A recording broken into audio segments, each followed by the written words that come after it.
നമസ്കാരം. ലോകത്ത് ഒരുപക്ഷെ ഏറ്റവും അധികം ശത്രുക്കളുള്ള രാജ്യം ഏതാണ് എന്ന് ചോദിച്ചാൽ അതിന് ഒരു ഉത്തരമേ ഉള്ളൂ: ഇസ്രായേൽ. ഒരു ചെറു രാജ്യം. അവരവരുടെ പരമാവധി ശക്തി ഉപയോഗിച്ചുകൊണ്ട് തന്നെയാണ് ഈ ശത്രുക്കളെ നേരിട്ടുകൊണ്ടിരിക്കുന്നത്.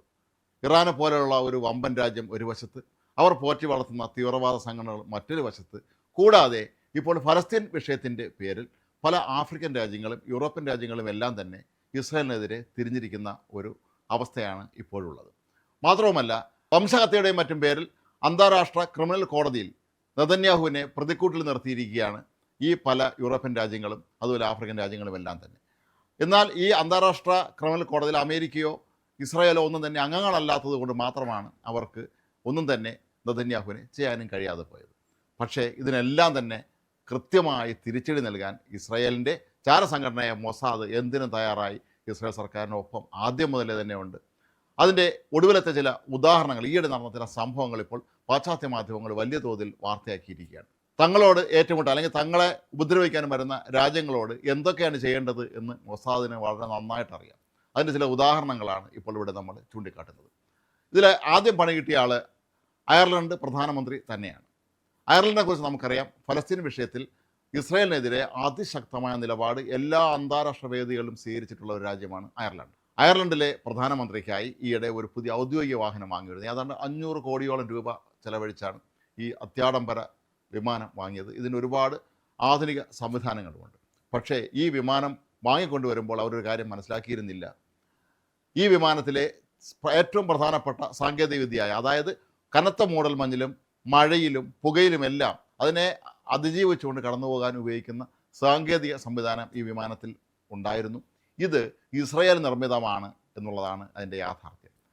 ഏതായാലും ഇസ്രായേലുമായി ഒരു തരത്തിലുമുള്ള വ്യാപാര ബന്ധങ്ങളോ ഇസ്രായേൽ നിർമ്മിച്ചൊരു വസ്തുക്കളോ തങ്ങൾ വാങ്ങുകയില്ല എന്ന ഈ അയർലൻഡിൻ്റെ പ്രഖ്യാപനത്തിൻ്റെ പശ്ചാത്തലത്തിൽ ഈ സംവിധാനം ഒഴിവാക്കിയാണ് അയർലൻഡിന് വിമാന കമ്പനി ഈ വിമാനം നൽകിയത്.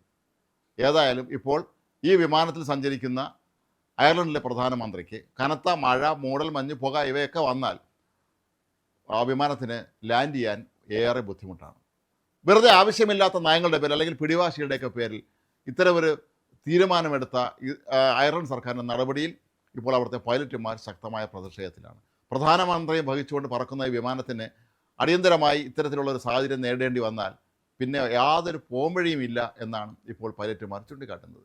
ഇസ്രായേലിനെ വെറുതെ ചൊറിയാൻ പോയി പണി വാങ്ങിയ അവസ്ഥയിലാണ് അയർലൻഡ്. എന്നാൽ ഈയിടെ അയർലൻഡിൻ്റെ സൈന്യത്തിന് വേണ്ടി വാങ്ങിയ പല ഹെലികോപ്റ്ററുകളിലും ഉപയോഗിച്ചിരിക്കുന്ന സാങ്കേതിക വിദ്യ ഇസ്രായേലിൻ്റേത് തന്നെയാണ്.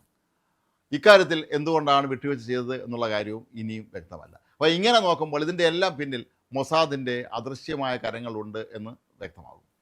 അടുത്ത പണി കിട്ടിയത് സ്പെയിനിനാണ്. സ്പെയിനിലെ കാര്യം നമുക്കറിയാം. ഈയിടെ ഒരൊറ്റ ദിവസം കൊണ്ട് 60,000-ഓളം അഭയാർത്ഥികളാണ് മൊറോക്കോയിൽ നിന്ന് സ്പെയിനിലേക്ക് പാഞ്ഞെത്തിയത്. ഒരു ദിവസം 60,000 പേർ, ഏതാണ്ട് 80,000-ഓളം പേർ താമസിക്കുന്ന ഒരു നഗരത്തിലേക്ക്, ഒരു മേഖലയിലേക്ക് ഈ 60,000 പേർ ഒരുമിച്ച് ഓടിക്കയറുമ്പോൾ എന്ത് ചെയ്യണമെന്ന് അറിയാൻ നിൽക്കുകയായിരുന്നു സ്പെയിൻ. ഇവർക്ക് നേരെ പിന്നീട് ആക്രമണങ്ങൾ നടന്നിരുന്നു. സൈന്യത്തിൻ്റെയും പോലീസിൻ്റെയും ഭാഗത്തു നിന്ന് ഈ കടൽ നീന്തിയാണ് ഇവർ എത്തിയത്. അങ്ങനെ നിരവധി പേർ കടലിൽ മുങ്ങി മരിച്ചിരുന്നു.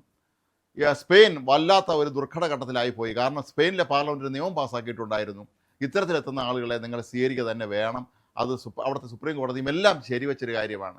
ഇന്ന് ഇംഗ്ലണ്ട് നേരിടുന്ന അതേ പ്രതിസന്ധിയാണ് ഇപ്പോൾ സ്പെയിനെ നേരിട്ടുകൊണ്ടിരിക്കുന്നത്. പക്ഷേ ഇത്രയധികം ആളുകൾ എങ്ങനെയാണ് ഒരുമിച്ച് സ്പെയിനിലേക്ക് എത്തിയത് എന്ന ചോദ്യത്തിനും ഒരു ഉത്തരമേ ഉള്ളൂ: അത് മൊസാദിന് നേർക്ക് തന്നെയാണ് എല്ലാവരും ഇപ്പോൾ വിരൽ ചൂണ്ടുന്നത്.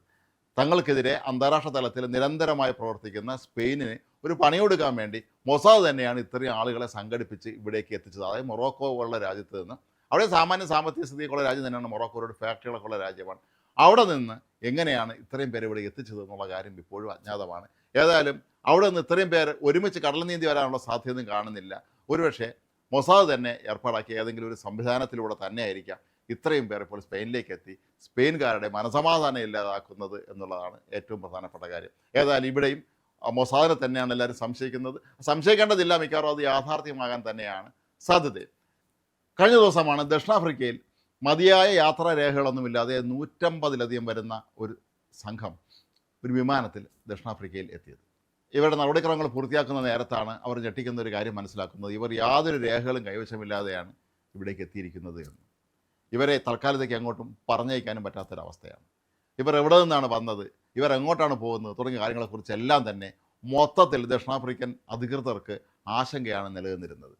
പിന്നീടാണ് ഒരു കാര്യം അവർ മനസ്സിലാക്കുന്നത്, ഇവരെയും ഇങ്ങോട്ട് അയച്ചത് മൊസാദ് തന്നെയായിരുന്നു എന്ന്. ഇതിനെ സംബന്ധിച്ച് തെളിവുകളൊന്നുമില്ല, എങ്കിലും സാഹചര്യ തെളിവുകൾ വെച്ച് നോക്കുമ്പോൾ മൊസാദ് തന്നെയാണ് ഇവരെ ഈ രാജ്യത്തേക്ക് അയച്ചത്. അതായത് ദക്ഷിണാഫ്രിക്ക തങ്ങൾക്ക് നേരെ നടത്തുന്ന നിരന്തരമായ വിമർശനങ്ങൾക്കും നടപടികൾക്കുമെതിരെ ഒരു പണി കൊടുത്തത് തന്നെയാണ്. കാരണം 150ഓളം വരുന്ന ഈ ഒരു അഭയാർത്ഥികളെ ഇവിടേക്ക് കടത്തിവിട്ടിരിക്കുകയാണ്. അവർ ഒരു വിമാനത്തിൽ കയറ്റി ദക്ഷിണാഫ്രിക്കയിൽ എത്തിച്ചിരിക്കുന്നു.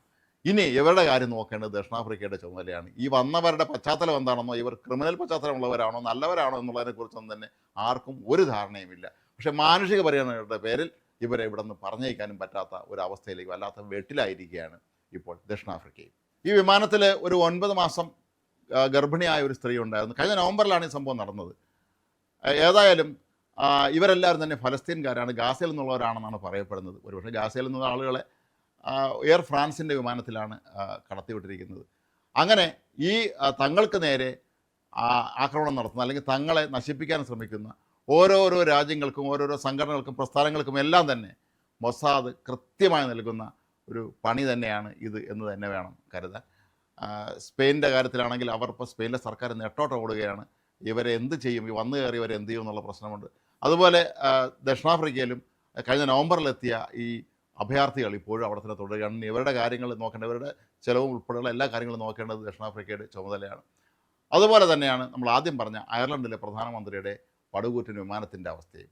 ഈ വിമാനത്തിന് പറക്കുന്ന വേളയിൽ എന്തെങ്കിലും പ്രശ്നമുണ്ടായാൽ അടുത്ത ഏതെങ്കിലും വിമാനത്താവളം അന്വേഷിച്ച് പോയി അവിടെ ഇറക്കേണ്ട ഗതികേടാണ് ഇപ്പോൾ അവർക്കുമുള്ളത്. ഇസ്രായേലിനെ എതിർക്കുന്ന പല രാജ്യങ്ങളുടെയും അവരുടെ പല രഹസ്യങ്ങളും സ്പൈ സോഫ്റ്റ്വെയറുകൾ ഉപയോഗിച്ചുകൊണ്ട് മൊസാദ് തട്ടിയെടുത്തതായും നേരത്തെ ആരോപണങ്ങൾ ഉയർന്നിരുന്നു.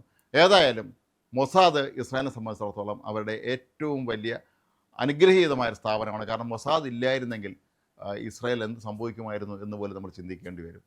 എല്ലാ കാലത്തും ഊണിലും ഉറക്കത്തിലും എല്ലാം സ്വന്തം രാജ്യത്തെക്കുറിച്ച് ഇത്രയും പ്രതിബദ്ധതയോടുകൂടി ജോലി ചെയ്യുന്ന മറ്റൊരു സ്ഥാപനമുണ്ടോ എന്നതിന് സംശയമാണ്. ലോകത്ത് ഒരുപാട് ചാരസംഘടനകൾ, ഒരു കാലത്ത് നമ്മൾ CIA ഒക്കെ പോലുള്ള സംഘടനകളാണ് ലോകത്തെ ഏറ്റവും വലിയ ചാരസംഘടനയായി കണക്കാക്കിയത്. അമേരിക്കക്കാർക്ക് ലോകത്തെ എന്ത് രഹസ്യം ചോർത്താൻ കഴിയുമെന്നൊക്കെ അവർ കരുതിയിരുന്നുവെങ്കിലും ഈ മൊസാദിൻ്റെ മുന്നിൽ അല്ലെങ്കിൽ മൊസാദിൻ്റെ പ്രവർത്തനശേഷിയുടെയും മികവിൻ്റെയൊക്കെ മുന്നിൽ CIA പോലും ഒന്നുമല്ല എന്നാണ് ഈ സംഭവങ്ങളെല്ലാം തന്നെ തെളിയിക്കുന്നത്.